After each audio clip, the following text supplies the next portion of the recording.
أول واجب على العبيد معرفة الرحمن بالتوحيد إذ هو من كل الأوامر أعظم. قال مالك رحمه الله تعالى: السنة سفينة نوح، من ركبها نجا ومن تخلف عنها غرق.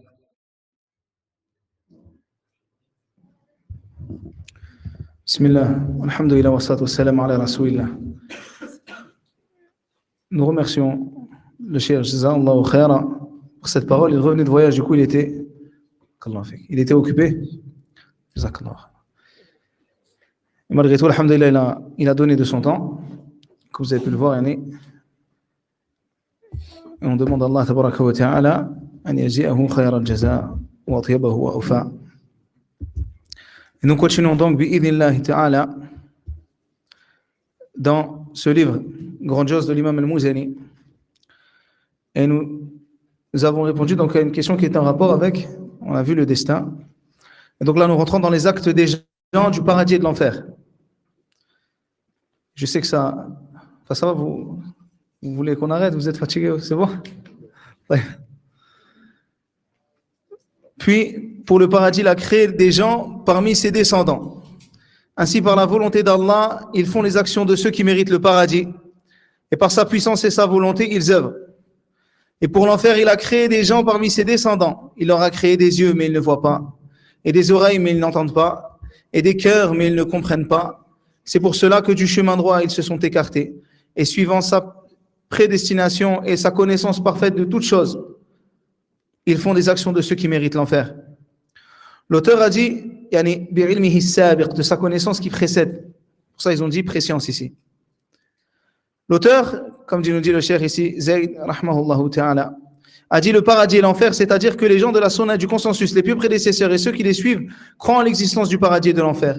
Et qu'ils sont tous deux créés. Allah a créé le paradis, lui a destiné des gens, et de même il a créé l'enfer et lui a destiné des gens.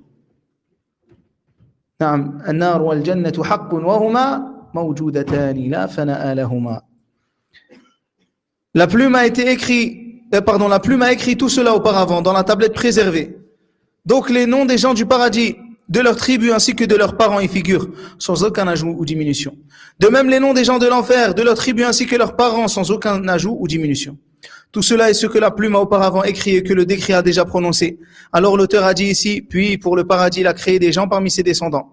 Il s'agit des gens parmi les descendants d'Adam, que le salut, alayhi salam, comme il a indiqué dans le hadith suivant.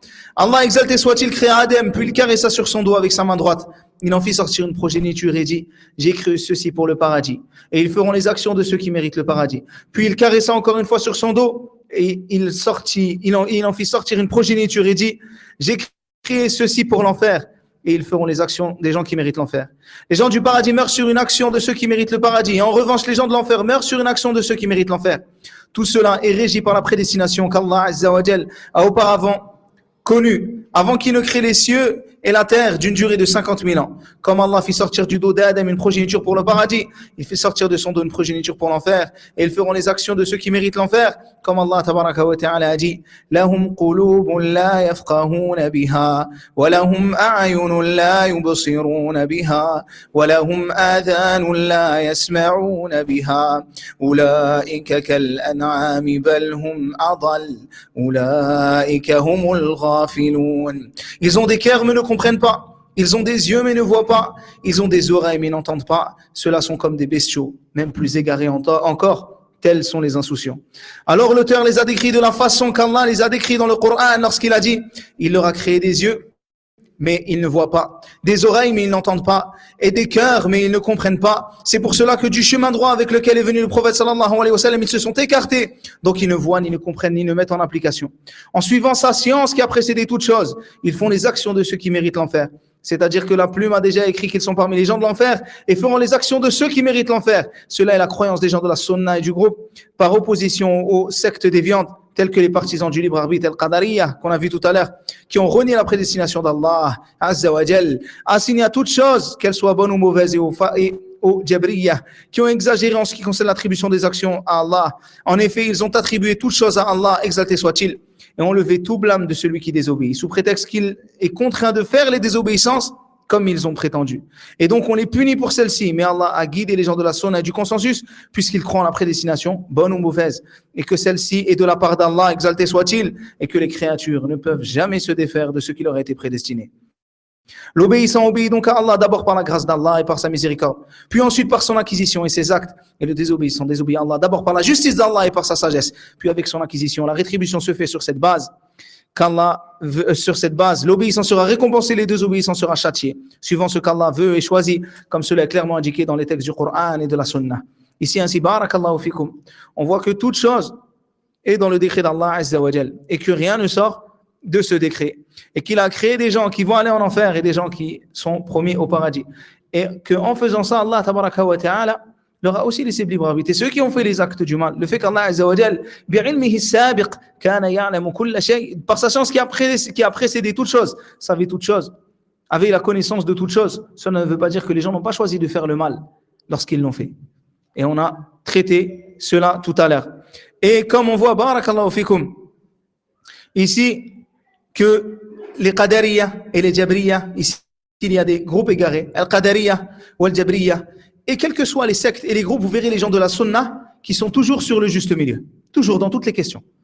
Ahlus Sunnati wal Jama'ah, les gens de la Sunna sont sur le juste milieu dans toutes choses. Tu ne les trouveras pas dans les extrêmes, à chaque fois.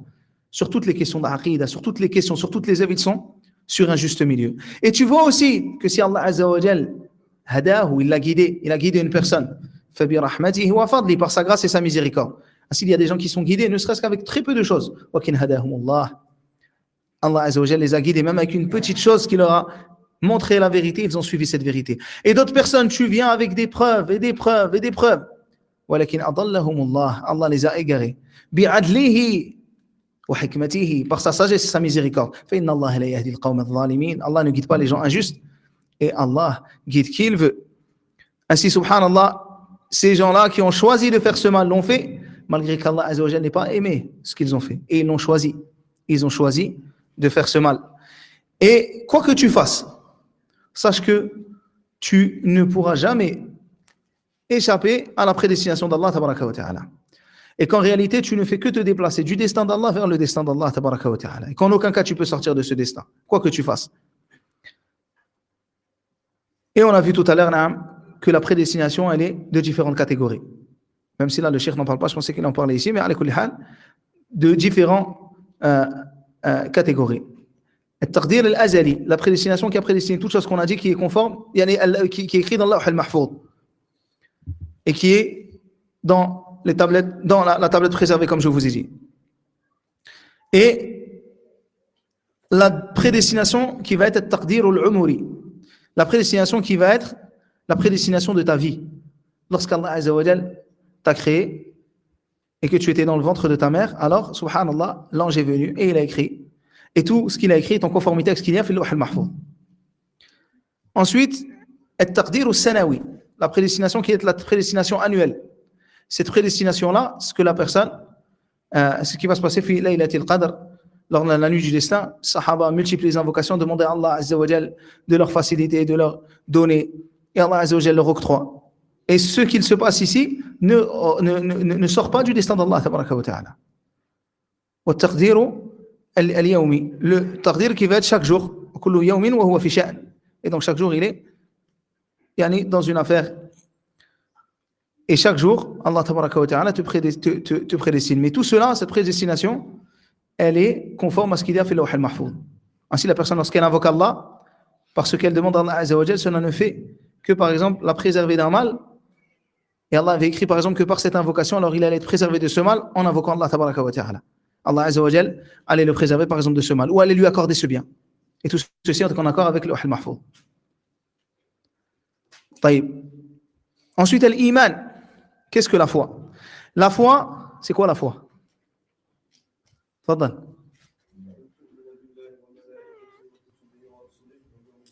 Ahsant, taïb. Ahsant al-iman. Mais c'est peut-être moi qui ai mal posé la question. Qu'est-ce que le ta'rif ou l'iman? Ma huwa ta'rif ou l'iman?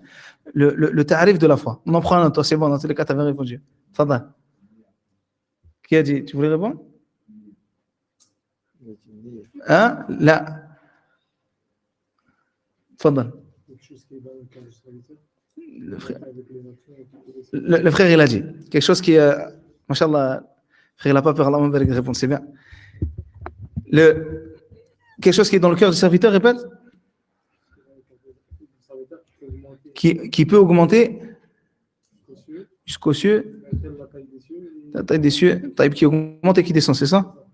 Est-ce que ça c'est complet? Pourquoi c'est pas complet? Si tu dis que la foi elle est seulement dans le cœur des serviteurs, qu'elle n'est pas dans les actes, c'est comme qui? Hein? Quelqu'un il sait que c'est vrai, mais non, pas comme les soufis. Ils ont plein de choses déjà. Les habits comme des harlequins, ils tournent, ils dansent. Qui sait, mais il croit par les actes. Vous le connaissez tous. فَاتَّخِذُوهُ عَدُوًّا. Shaitan. Pharaon. Ainsi, c'est pas une bonne définition. La définition de la quoi, c'est تفضل. Ahsan. Du parole, c'est pas suffisant. Vas-y, choisis-en un autre.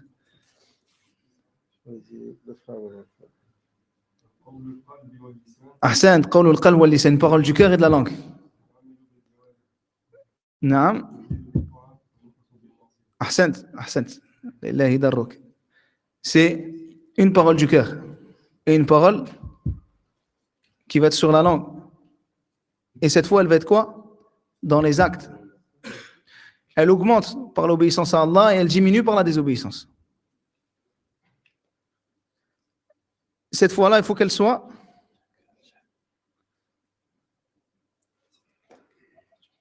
non, c'est pas moi. Ah, excuse-moi. Excusez-moi, une voiture EQ 582 OT ou bien QT, immatriculée Marseille, elle gêne. On n'a rien contre les gens de Marseille. Hein, non, mais... Si quelqu'un peut, ceux qui a sa voiture là-bas, c'est quoi, c'est une 206 207. T'as une 207 grise. 207 grise, elle gêne. Si le frère, il peut la déplacer. Pareil, 207 ou 208. Grise. La foi, si on dit qu'elle est seulement dans le cœur, c'est comme Pharaon ou Iblis. La foi, si on dit qu'elle est seulement dans les actes, c'est comme qui? C'est comme les hypocrites qui montrent la foi et qui cachent la mécréance. Mais la foi, elle est dans le cœur, elle est sur la langue, elle est dans les actes. Et elle augmente avec l'obéissance, elle diminue avec les désobéissances. Pour cela, que parmi les causes de l'augmentation de la foi, les gens, des fois, ils demandent comment je fais pour augmenter ma foi. Le fait de se retrouver, wallah, dans ce genre d'assises. La personne, comme je l'ai dit, qui a goûté ça, elle ne peut pas passer une semaine sans qu'elle recherche ses assises. Et quand elle ne peut pas, même à distance. Mais c'est dur. Le cœur, il a besoin d'être attendri. Sinon, le cœur, il s'endurcit. Et il s'attendrit par ses assises. La foi et parole et acte, ils sont semblables, s'englobent mutuellement, sont inséparables et on ne peut pas les dissocier. Pas de foi sans acte et pas d'acte sans foi. Les croyants en ce qui concerne la foi ont des degrés différents. Ça monte et ça descend. Est-ce que tu es comme les anges ou comme les prophètes? Là. Non. Ils se distinguent les uns des autres par les actions pieuses. Leurs péchés ne les font pas sortir de la foi et on ne les juge pas mécréants en raison d'un grand nombre de péchés ou d'un acte de désobéissance qu'ils ont commis. On n'affirme pas l'entrée au paradis pour le bien faisant parmi eux, à part ceux pour qui le prophète sallallahu alayhi wa sallam l'a affirmé. De même, on ne condamne pas le désobéissant à l'enfer. Le cheikh nous dit, ceci est l'explication de la croyance des gens de la sunna et du consensus, on va dire de la réalité de la foi. Concernant la foi, les gens se divisent en trois catégories. Les gens de la sunna et du consensus ont défini la foi linguistiquement comme étant at-tasdiq, l'action de croire, qu'aucun doute ou incertitude ne vient entacher. Et sur le point de vue de la terminologie religieuse, donc ça c'est au niveau linguistique, l'ourawi, yani l'ouraten.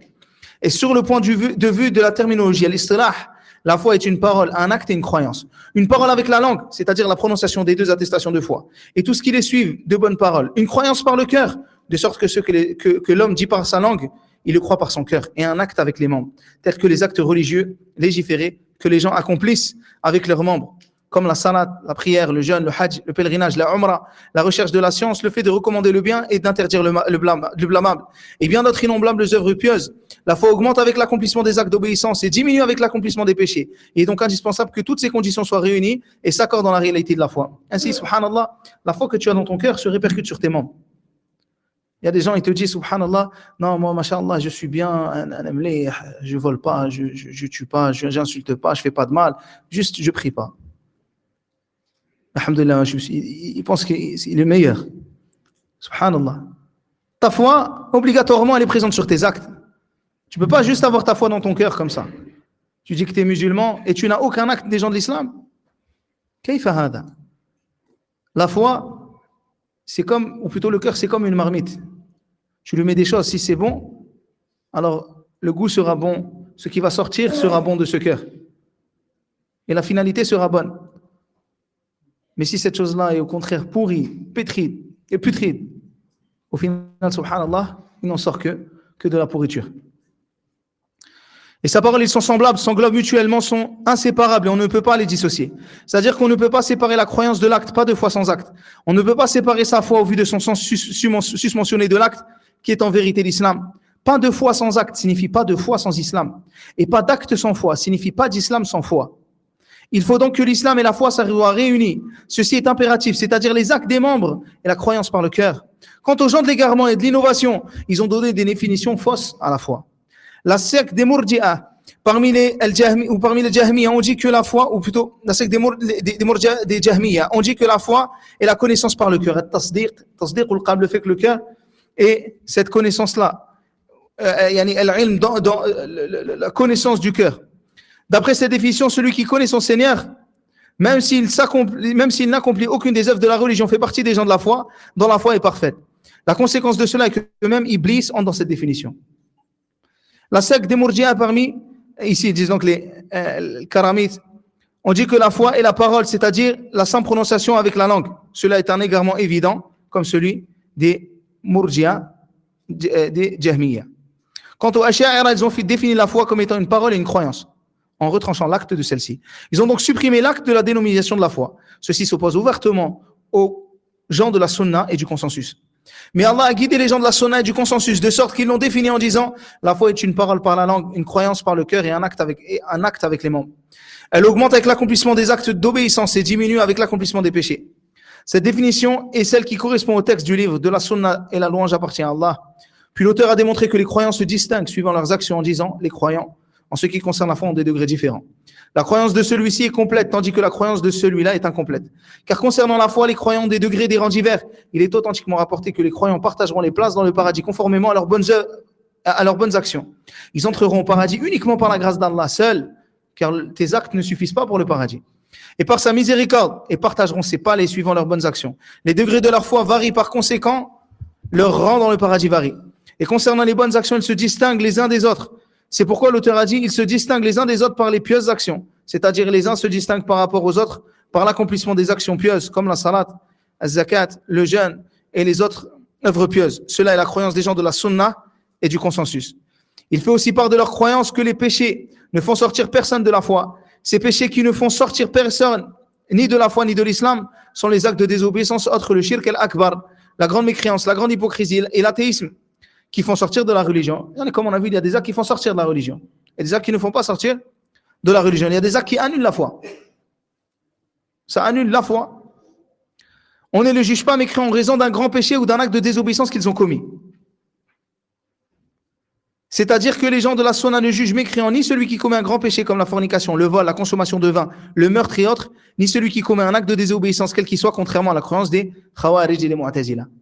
Et si bien sûr c'est le grand péché qui ne fait pas sortir de l'islam. Et tout à l'heure on en a cité un qui fait sortir de l'islam. Ou celui qui s'adonne à la magie.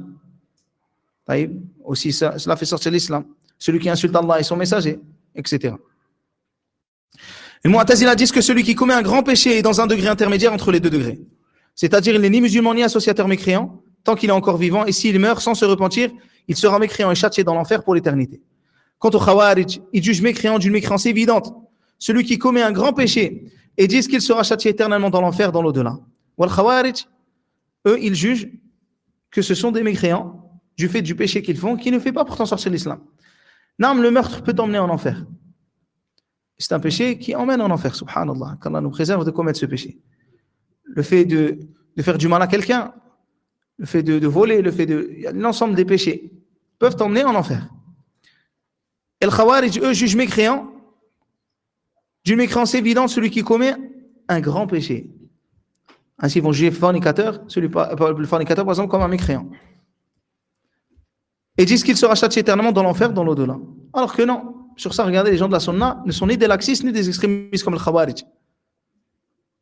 Au contraire, ils sont sur un juste milieu. Certains parmi les khawarij peuvent vous dire, oui, mais nous, regardez, nous ne croyons pas en ça, nous ne rendons pas mécréants pour l'ensemble de ces péchés.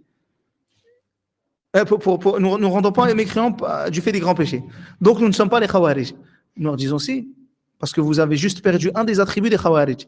Mais le fait que vous rendez mécréants l'ensemble des gouverneurs des musulmans, et que pour vous, il ne reste plus de gouverneurs musulmans et de terres d'islam, ça prouve que quoi? Que vous êtes des khawarij. Même si ce n'est pas l'ensemble des attributs des khawarij que vous avez encore les plus gros des attributs des khawarij. Vous êtes toujours considérés comme des khawarij. Et leurs actes montrent les mêmes actes que les khawarij qui sont ici. Et il faut faire attention car cette croyance, la croyance des khawarij et des mu'tazila est propagée jusqu'à l'heure actuelle par certains pays, dans certaines régions. Les mu'tazila et les khawarij sont unanimes pour dire que les désobéissants qui commettent les grands péchés parmi les gens du tawhid entreront en enfer. Et vous verrez que les khawarij et les mu'tazila sont comme cela. Pour l'éternité, sous le prétexte que tous ceux qui entrent en enfer n'en sortiront jamais. Étant donné les Mu'tazila et les Khawarij ne croient ni en l'intercession pour les désobéissants parmi les gens du Tawhid, ni en l'intercession des anges, ni en l'intercession des messagers, ni en l'intercession des croyants, ni au fait que le Seigneur de l'univers fait sortir les gens qui n'ont jamais fait de bien, exalté soit-il, les fait sortir de l'enfer et les fait entrer au paradis. Ils ne croient point en tout cela, contrairement aux gens de la Sunna et du consensus, qui y croient de sorte qu'ils ne jugent pas mécréant celui qui commet les grands péchés. Ici, qui n'ont pas fait de bien du moment qu'ils restent musulmans. Et qu'ils n'ont pas fait ce qui annule l'islam. Ils ne croient point en tout cela, contrairement aux gens de la sunna et du consensus qui y croient, de sorte qu'ils ne jugent pas mécréant celui qui commet les grands péchés à l'exception du shirk, et que celui qui meurt en étant parmi les gens qui persistent à commettre les grands péchés sera sous la volonté d'Allah. Sauf s'il s'en est repenti avant de mourir, Allah lui pardonnera et changera ses mauvaises actions en bonnes. Nous disons insha'a adhaba wa insha'a ghafara lah. Si Allah veut, il le châtie, et si Allah veut, il lui pardonne. Et ici, c'est pour ça, c'est important, il dit quoi? Et il n'affirme, c'est-à-dire les gens de la sunna du consensus n'affirment pour personne sa place au paradis ou en enfer. Et il n'affirme pour personne qu'Allah va châtier un tel ou pas. Parce que tu ne sais pas. Et si par contre la personne, elle est morte mécréante, ou bien c'est une personne qui a fait ce qui annule l'islam, là c'est une personne qu'Allah tabaraka wa ta'ala châtie. Mais le fait que toi tu dises qu'un tel fait partie des gens du paradis, qu'un tel fait partie des gens de l'enfer, Allah Azza wa Jal ne t'a pas donné la connaissance de cela. Il n'atteste il n'affirme, c'est-à-dire les gens de la sunna du consensus n'affirment pour personne sa place au paradis ou en enfer. Il n'atteste pour aucun musulman de sa place au paradis, sauf pour celui à qui le prophète sallallahu alayhi wa sallam l'a promis. Et concernant le désobéissant, il ne le condamne pas à l'enfer, mais espérant bien pour le bienfaisant et craignent pour le malfaisant. Ceci est la croyance des gens de la sunna du consensus. Qu'Allah la fasse miséricorde, et Allah seul détient le savoir absolu. Ainsi, nous disons par exemple que telle personne, parmi les désobéissants, encourt le châtiment d'Allah tabaraka wa ta'ala. Mais nous ne disons pas d'elle qu'elle va être châtiée par Allah tabaraka wa ta'ala, car nous ne savons pas. Et nous disons d'une personne qu'elle fait le bien qui est parmi les choses qui la font rentrer au paradis. Nous espérons pour elle le paradis. Mais nous ne disons pas que telle personne va rentrer au paradis, sauf si Allah ou son messager ont témoigné de cela. Et quant à celui, comme je vous ai dit, qui meurt mécréant, alors khalas, il est mort sur la mécréance. Et nous croyons que celui qui meurt sur la mécréance, là, il ne rentre pas au paradis. Il ne rentre pas au paradis. Mais quand tu as parlé de ce dont tu n'as aucune chance, alors là, le Coran, la parole d'Allah émanant de sa part, et n'est pas une création qui peut périr. Le Coran, kalamullah, wa laysa bi makhlouq. Le Coran est la parole d'Allah, et elle n'est pas créée. Et ce n'est pas une création qui peut périr, car la création, c'est quoi la création? Qu'est-ce qui se passe? Une création, elle vit et elle meurt. Elle vit et elle meurt. Le Coran est la parole d'Allah qu'il a prononcée de vive voix. Il l'a fait descendre comme révélation sur son serviteur à Mohammed, et messager Mohammed sallallahu alayhi wa sallam. Jibril l'a reçu d'Allah, le Seigneur de l'univers, et l'a transmis à Mohammed. Le prophète sallallahu alayhi wa sallam a reçu la révélation. Et le prophète sallallahu alayhi wa sallam à son tour l'a transmis à sa communauté. Quel que soit le lieu où il est récité, la chose avec laquelle il a été écrit et la chose dans laquelle il est mis, il est la parole d'Allah, exalté soit-il, il est révélé. نعم فالصوت والألحان صوت القارئ لكنما المتلو قول الباري. La voix de la personne, les erreurs que peut faire la personne, la récitation de la personne, parce que la personne, sa voix, cela c'est des créations. Le papier, une création. لكنما المتلو, mais ce qui est récité, قول الباري, c'est la parole d'Allah tabaraka wa ta'ala. Nous ne disons pas que cette parole-là est créée. كما يقول حافظ الحكمي رحمه الله تعالى. Et le prophète, il vient de la part d'Allah, il retournera à lui, c'est-à-dire Allah l'a prononcé de vive voix, et à lui il retournera. Comme il est authentiquement rapporté dans les traditions, qu'à la fin des temps, le Coran sera élevé des masahif. Quant aux sectes déviantes, elles se sont égrenées. Min Allahi bada wa ilayhi ya'ud. D'Allah il provient et vers lui il retourne. Ainsi le Coran, à la fin des temps, va être levé. Et il n'y aura plus de Coran sur la terre au point que les gens diront, nous avons entendu des gens qui disaient la ilaha illallah. Et l'heure ne s'abattra que sur les mécréants. L'heure. Il n'y aura plus de croyants à ce moment-là sur terre.